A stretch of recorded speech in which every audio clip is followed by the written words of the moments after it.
Welcome to The Explainer. Understanding the true mechanics of history actually gives us some really profound insights into the world we're living in today. So in this Explainer, we are embarking on a compelling journey through one of the most massive historical shifts of the 20th century, India's anti-colonial struggle. We're going to uncover the exact series of events, movements, and cultural shifts that literally forged a nation. Okay, let's dive right into this. How did a massive subcontinent, which is incredibly diverse in language, culture, and social class, become entirely united against British rule? It's such a fascinating central question. Over the next few minutes, this explainer is going to uncover the actual mechanics of that unity, step by step. We aren't just looking at dates here, we are looking at the cause and effect of mass mobilization. But before the historical storm really begins, we need a clear conceptual foundation. What are we actually talking about when we use the word nationalism in this specific context? Simply put, it's a shared love and unity for the nation. But here, it meant Indians uniting with a singular common focus, standing together against British rule. It was essentially the crucial glue that turned all these individual grievances into a massive collective force.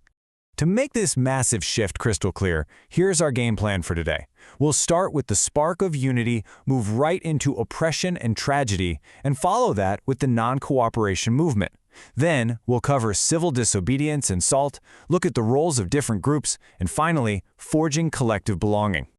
All right, Section 1, the spark of unity. Because every massive fire needs a catalyst, right? And the Indian freedom struggle was definitely no different. The crucial point to understand here is how the economic fallout of the First World War acted as that exact spark. The British Empire was funding its massive war effort, and the impact on India was just severe. Taxes were heavily increased, and the prices of everyday goods skyrocketed. Out in the rural areas, villages suffered tremendously. It was this widespread, undeniable economic suffering that really fueled anti-British sentiment across the board. The unhappiness was no longer just isolated, it was absolutely everywhere. Moving on to Section 2, Oppression and Tragedy. As the population grew more and more unhappy, the response from the rulers took a pretty dark turn. Now this era is dense and action-packed, showing a rapid cause and effect progression over just a few short years. In 1919, we see the passage of the draconian Rowlatt Act, which almost immediately leads to the tragedy of the Jallianwala Bagh Massacre in April of that same year. By 1920, this sparks the massive non-cooperation movement, which then comes to a really abrupt halt with the Chori Chora incident in 1922. Let's actually break these pivotal moments down. First on that timeline is the Rowlatt Act of 1919. And the facts of this law are striking. It basically gave the British authorities the power to arrest anyone without a trial. I mean, think about that for a second. Basic legal rights were completely stripped away, meaning anyone suspected of opposing the government could just be locked up without any judicial process whatsoever. This brings up a critical question for you to ponder. Why do you think Indians fiercely called this the Black Act? Well, it's because it represented a total blackout of justice and liberty. It was heavily opposed because it fundamentally violated basic human rights, pushing an already unhappy population right to their breaking point. And all that tension culminated tragically on the 13th of April 1919 at Jallianwala Bagh. A huge crowd of peaceful people had gathered there. General Dyer ordered his troops to literally open fire on the unarmed crowd. Hundreds of people died in the massacre. This event stands as a grim and undeniable turning point in the struggle, completely transforming the political landscape of India forever. Section 3, the non-cooperation movement. The sheer gravity of these tragedies demanded a massive, organized response. And this is where Mahatma Gandhi introduced a totally new strategy. Now, what's really interesting about this slide is the strategy itself. Launched in 1920, Gandhi's non-cooperation movement wasn't about fighting with weapons. It was about economic and administrative withdrawal. People boycotted British-run schools. They boycotted foreign-made clothes, refusing to support the British economy. And they actively left their government jobs. It was quite literally a masterclass in peaceful economic resistance designed to completely paralyze the colonial administration. But maintaining absolute peace in a massive movement is incredibly difficult. We have to contrast the movement's intended peaceful resistance, the boycotts and job resignations, with the sudden violent reality that erupted in 1922. At a place called Chori Chora, protesters clashed with police and actually burned down a police station, which resulted in the deaths of policemen. So, why was the massive non-cooperation movement suddenly withdrawn? It was exactly because of this violent escalation at Chori Chora. Gandhi firmly believed the movement had to remain entirely peaceful.